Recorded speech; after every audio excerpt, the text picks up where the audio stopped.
Welcome to the Mile High Podcast. This is your host, Dr. Daniel Knowles, coming to you from an altitude of 5,280 feet with some full tilt tick on the Mile High Podcast. Never miss an episode.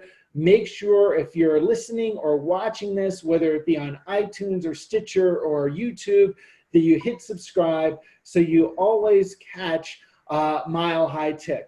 I'm excited to introduce this week's guest. Before I do that, I will say Mile High 2020 registration is open. It's at www.milehighchiroregistration.com, August 20th to 23rd. Set your vision at being at Mile High 2020 and rise up with us. Today's guest is one of my dear friends in chiropractic, and he is most certainly a visionary. He certainly helps people rise up in his practice and as chiropractors. He runs a pediatric family-focused practice in San Diego, California, where he sees 60% children. His focus is clearly on vertebral subluxation, centered care for individuals specifically with neurodevelopmental issues such as autism, ADHD, OCD, anxiety, and more. In addition to, if that's not enough, being in private practice, his company, Chiropractic Is, also creates websites, marketing system, patient education. He does not only focus in those areas, he also has a political focus, serving as the vice president of the International Federation of Chiropractors and Organizations. He's a graduate of the ACP program and received the 2014 Service to the Profession Award, which I happen to have received as well. So we have that in common. And his Unraveling Neurodevelopmental Disorders program is phenomenal. I am so excited every time I get to talk to him, especially on a podcast. Thank you for joining us today, Dr. Steve Tullius. Thank you, Daniel. You're absolutely one of my dearest friends in chiropractic and trusted colleagues, and so it's always a pleasure to get in to chat with you. Hey, I agree. It is a pleasure to get to chat with me. So that being said, now we know what kind of interview this is going to be. Right. So let's help people get to know you. How did you find your way into chiropractic for those that have never met you before? Yeah, so I found my way into chiropractic through my brother, who started to see a chiropractor. He had a football injury. His spine, from the front, he looked like he was in this S shape after that, and he went to the chiropractor and had amazing results. And he's my mentor and older brother, and so I wanted to do the same thing he was doing.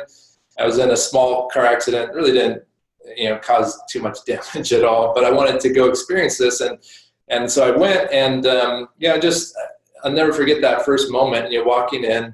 The difference between what I had known was just the sterile medical model, the partition, the glass between the people, the CAs or the assistants and the patients, and then walking in and this chiropractor telling me that the power that made the body heals the body, showing me the nerve chart, and then that first adjustment, feeling like I'd never felt before, like having this weight lifted off me that I didn't ever know was there, like the majority of people in this world. And that was it. And I from the age of 8, I knew I wanted to be a doctor. I thought that meant medicine. And so I was still on this path of pre-med and planning to become a medical doctor. And I kept getting injured. I kept getting hurt in football, powerlifting, car accidents, one after another.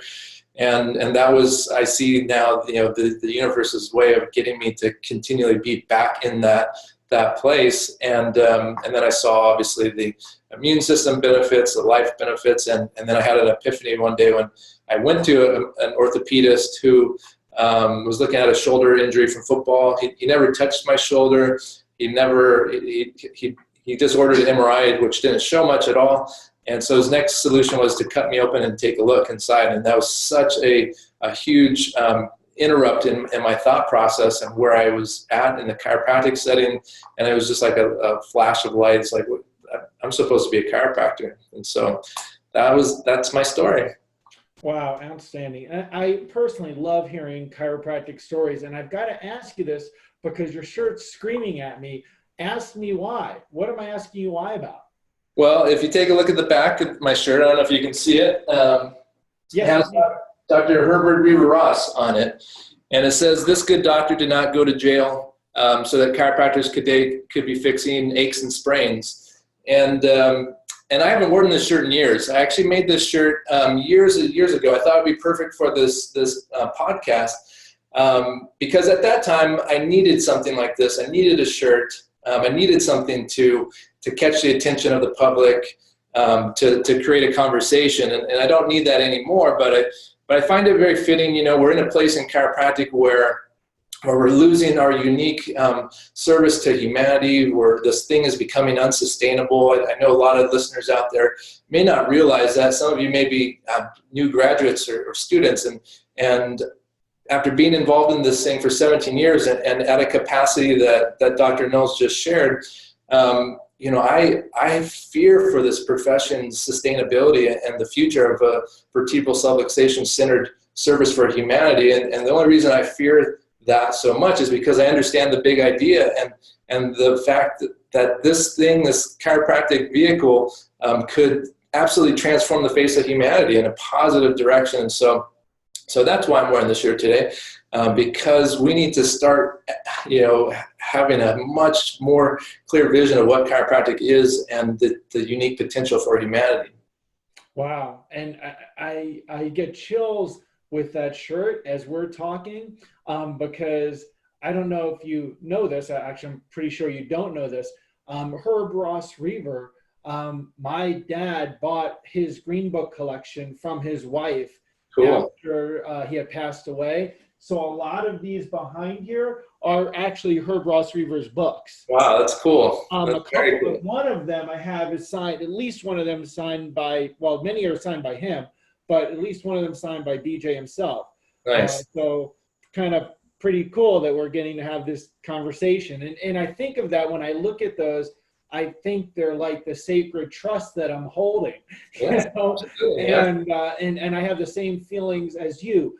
That being said, I know you put a lot of energy into chiropractic politically and education. Where do you hold the candle of hope? What keeps your hope going for chiropractic? The people. You know, my hope is in the people, the public. You know, my hope is in the new chiropractors coming out, the ones who come through my office who either associate here, and we have one doc who just came in from one of the colleges, was totally lost, and we're able to help mentor her and help her see what it really is. And so the hope is in the people and the purity of the message and the purity of the service and the results of what that means for the public. And so, you know, I just came back from a conference. It wasn't a chiropractic conference. It was a digital marketing conference. Digital marketing agencies, some of the top speakers in that industry, and that brings me hope. Being outside of the chiropractic circles, going and mingling with other thought leaders, because we tend to circulate the same information in the same circles, and you know, the hope is in the people, and it's not in chiropractic. It's not in the word chiropractic, because the word chiropractic obviously means so many different things to so many different people, even within our own profession. The hope is in the people, in that they haven't really heard the real story of chiropractic, and once they do, it creates a demand for the vertebral subluxation centered chiropractic, the real chiropractic. And that's what I was born, you know, to do in this lifetime and with this profession, is to get that message out there. And you know, you mentioned I'm a visionary. I'm also extremely analytical. I consider myself a pragmatist, almost to a fault sometimes, where I can turn off my emotional side. I'm highly empathic, but I can also turn it off and see things very objectively. And so we need to create a demand for this service and put it out to the public. You know, if chiropractic in our model has value for humanity, then it should be pretty easy for the public to see that. And then it's on us to put that message out there and to create the demand. And that will help bring the profession closer to the thing that the public is seeking out. That's the way I see it. I fully agree wholeheartedly with you. Now, you have lots of resources that you help people with to get more people in their offices. One of the things that's new that you're doing is your waitlist workshop program and group. Now, personally, classes, workshops are how I build my practice, have since day one. Sometimes I've done it better than others. Sometimes I've done it worse than others, as many people have. Tell us about your waitlist workshop program. So those programs were born out of a need for me. As you know, and a lot of the listeners won't, I sold my practice in 2011. I took a year off and I traveled the world with my family, and I came back with nothing. I didn't plan it very well, and we came back, needed to start a new practice in a new town, and so I did it through workshops. And I wanted, in that year period off, I decided I wanted a pediatric focus, and so that's the entire message of the workshops was all pediatric driven. But I found that I was really sucking at it. There'd be no people showing up. There'd be 2 people showing up, maybe 5 if I was, lucky that month, until I started to really dive into the Facebook advertising and figure out the formula for how to successfully and reproducibly bring 20, 30 people to workshops month after month. And some colleagues saw me doing this and said, hey, dude, I want to do that, and would you package this? You got to put this out to the profession, because I was consistently having sold out workshops, 70 registrations, and people on the wait list, which is where the name came from, waitlist workshops. And so I started with the Unraveling Neurodevelopmental Disorders program. That was my kind of signature talk, and then I created a gut-brain connection class, and then Mental Health Matters. We have a stress workshop coming out soon, a women's health. And so these presentations have the formula for patient education, taking someone from point A to point B, where they understand chiropractic to be what it really is, and have all the systems and marketing in place to be a done-for-you program for chiropractors. And we work with almost 100 offices around the country, a few in Canada at this point. Wow, that's really exciting. And with that, the programs, the different types of workshops that you make available are? So the names of them, or yeah, so it's so the name, that's the thing, and this is a tip for everyone out there who's doing workshops. Once you do workshops, the names are incredibly important. People looked at me, I'm a vertebral subluxation centered chiropractor. I philosophically driven, and my whole focus, I don't do anything else besides that. And so people look at the title sometimes and wonder, well, that's symptom based. We have to meet the people where they're at, and they are in a diagnostic symptom based mentality, but then the presentations take them through, and flip the whole conversation. And so the first one is Unraveling Neurodevelopmental Disorders. That's pediatric, that's going to attract people with children with autism, ADHD, OCD, anxiety, all these various labels. 54% of our kids in this country are chronically ill right now and growing. So there's a massive amount of people out there. That one attracts the most people because there's no greater problem in your life than having a child who's not well. Those parents are not well. I have a child with special needs. I understand the intense stress that these parents are under. If I didn't have chiropractic in my life, I can't imagine where I would be without it. And so we get whole families. It's not about the child with the problem. It's not about the symptom or the diagnosis. It's about restoration of life and quality of life. And they understand it. When you start with a kid focus first, it's so easy for them to understand what chiropractic is. It's not about pain. It's about the nervous system. It's about fullest quality of health and life. And then it makes sense to have the whole rest of the family checked. We've been doing it backwards. People that want pediatric practices have been doing it backwards. They've been going after all these adults with all these musculoskeletal problems, and then trying to convince them why they would want to have their kids checked. It's so difficult. It's such a flip of their whole consciousness. And so if you want to have a pediatric practice, then you got to start have a pediatric focus with all of your communications. The next program is the gut-brain connection class. That one's designed to reach that next segment of people, the chronically ill adults primarily. And that's, again, one in, I think it's close to 50% of adults have one of 6 chronic illnesses in our country. So that reaches that population. The gut-brain topic is hot. People are more educated. People that come to that class have already been doing tons of research. They've also been through the whole medical system, and that has failed them. And then the Mental Health Matters class, that one is designed to reach the, that population with anxiety, depression, all these things, quote, mental health issues, which are really physical health issues for the vast majority.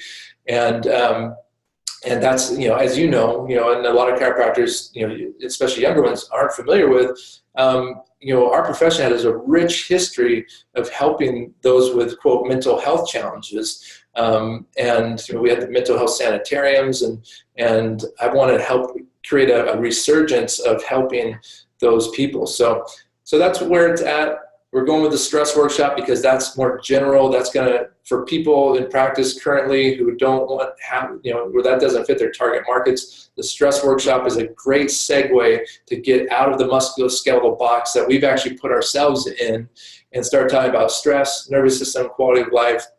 And then the women's health one obviously is a huge topic and will attract a ton of people too in that target market. So that's what we're doing. And that's the thing. If we're going to bridge people to chiropractic, they have to have a why that they can connect to other than musculoskeletal reasons. So how do you, and people can connect to that, by the way, Steve Tullius's Facebook group on that, waitlist workshops, you want to check that out because he gives great free resources to learn about doing better workshops. Totally. Yeah, my goal at this point, I've had some transformations recently in terms of evolution of we all go through, we all share many of the same struggles. One is thinking you're not good enough, all these different things. And so, for a long time, I didn't really step into teaching as much as I should. And so I've cleared all that stuff. And now I'm going to be putting out as much free content as possible, help as many chiropractors as possible who want to make that shift. So yeah, it's a free Facebook group where we're dumping tons of great information. We have the Done For You programs. We have online programs to walk you through the step of creating your own workshops. But people can benefit greatly just from being in that group. Outstanding. And hey, anytime you can learn better how to communicate to the public and fill classes, that's something you need to do. It's a moral and ethical obligation to help people hear the chiropractic message more clearly and bridge them to that. That obligation goes along with that Doctor of Chiropractic degree that you received. So how do you feel we can help get the profession to where we want it to be?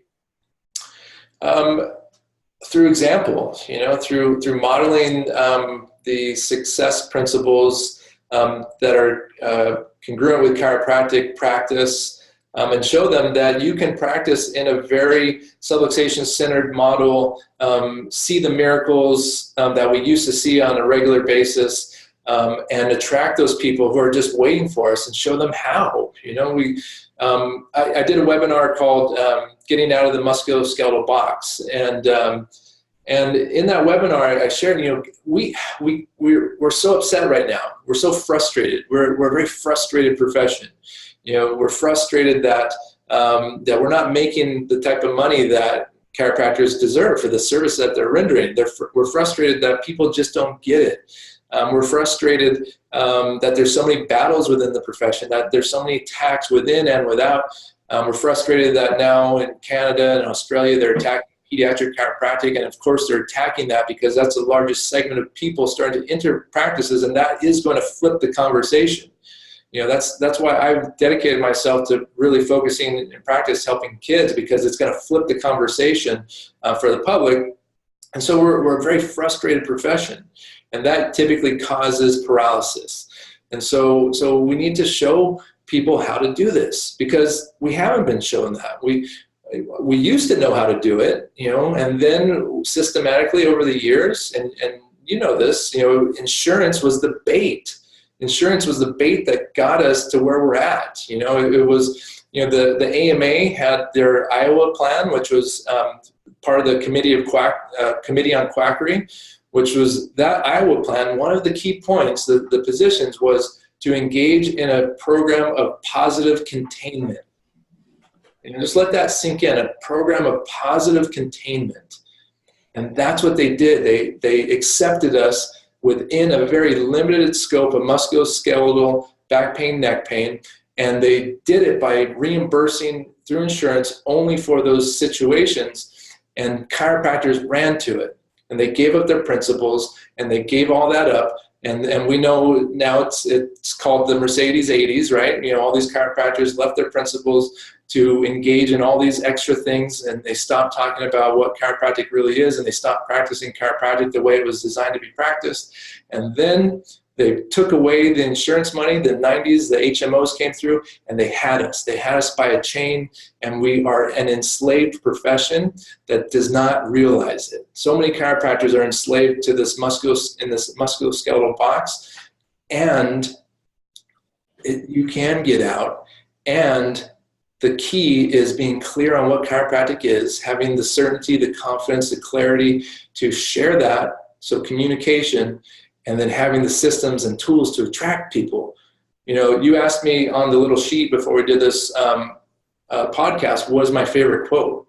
And my favorite quote is from B.J. Palmer's Glory Going On. Out there in those great open spaces are multitudes seeking what you possess, right? There's no limit of these people. Like, there's no limit. The problem is we haven't known how to attract them. The problem is we have these fake Facebook marketers telling us we have to go after these low-hanging fruit, these $20 low back pain, neck pain leads that are bringing people in with the very message that you don't want them to have. We're ingraining that message deeper into the consciousness of society instead of flipping the conversation and letting them know what it actually is. And that's it. So true and so sad.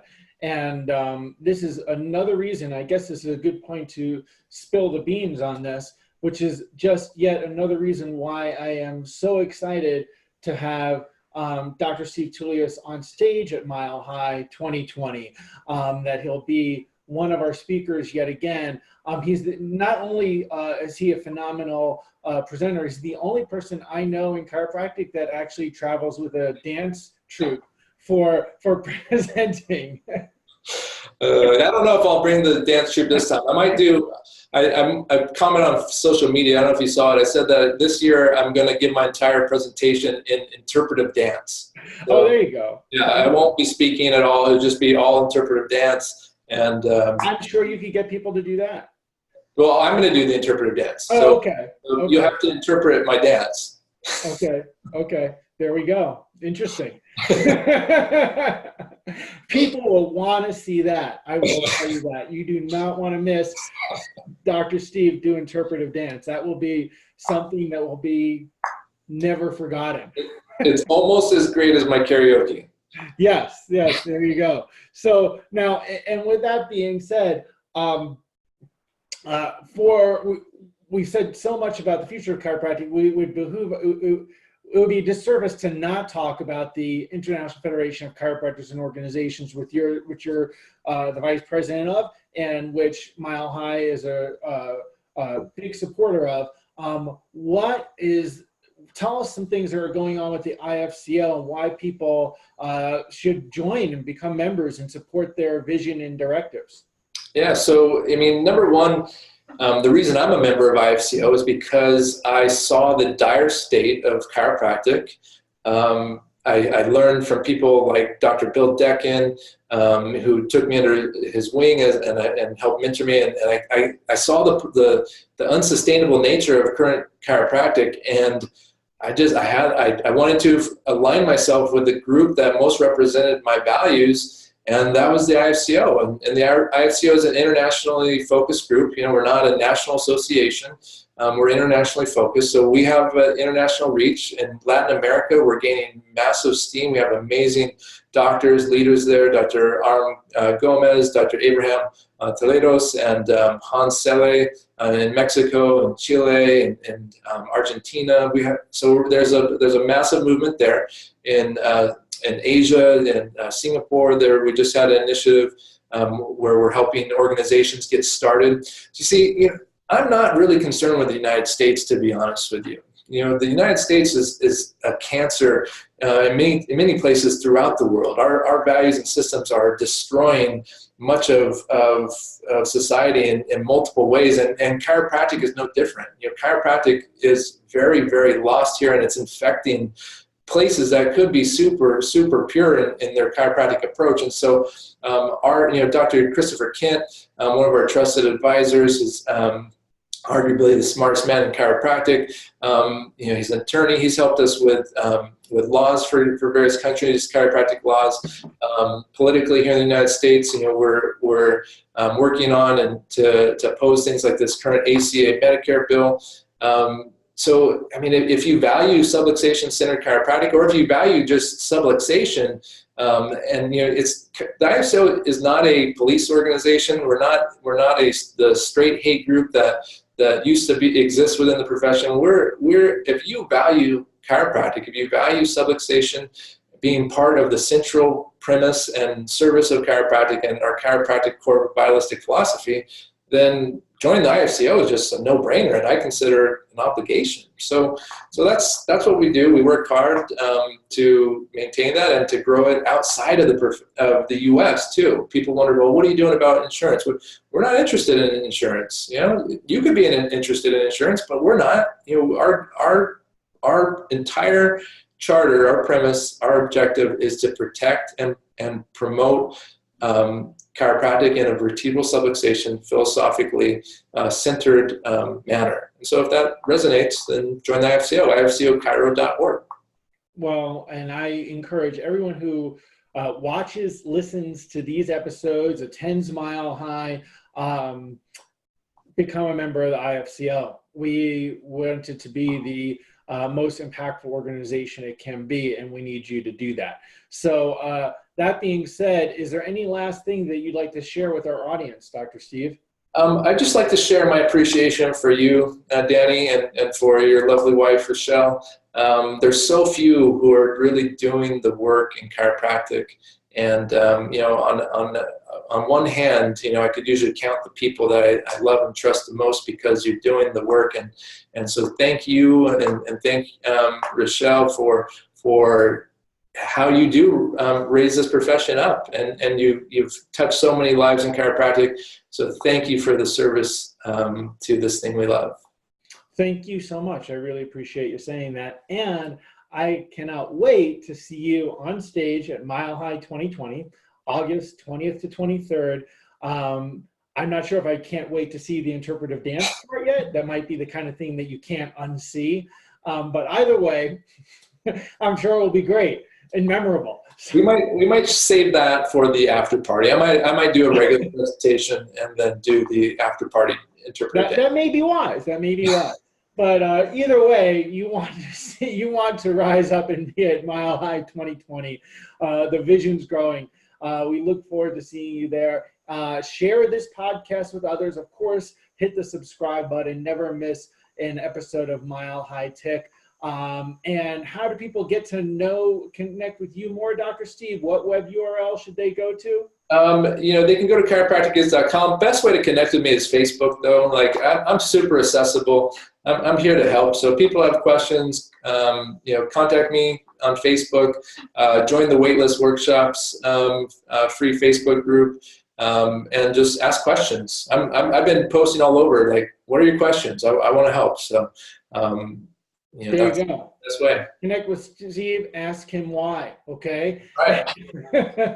And we look forward to seeing you at Mile High. www.milehighchiroregistration.com is where you can register and share this podcast with others or with more like-minded chiropractors and even the not like-minded chiropractors so they can help learn more, okay? And we'll see you on higher ground in 2020.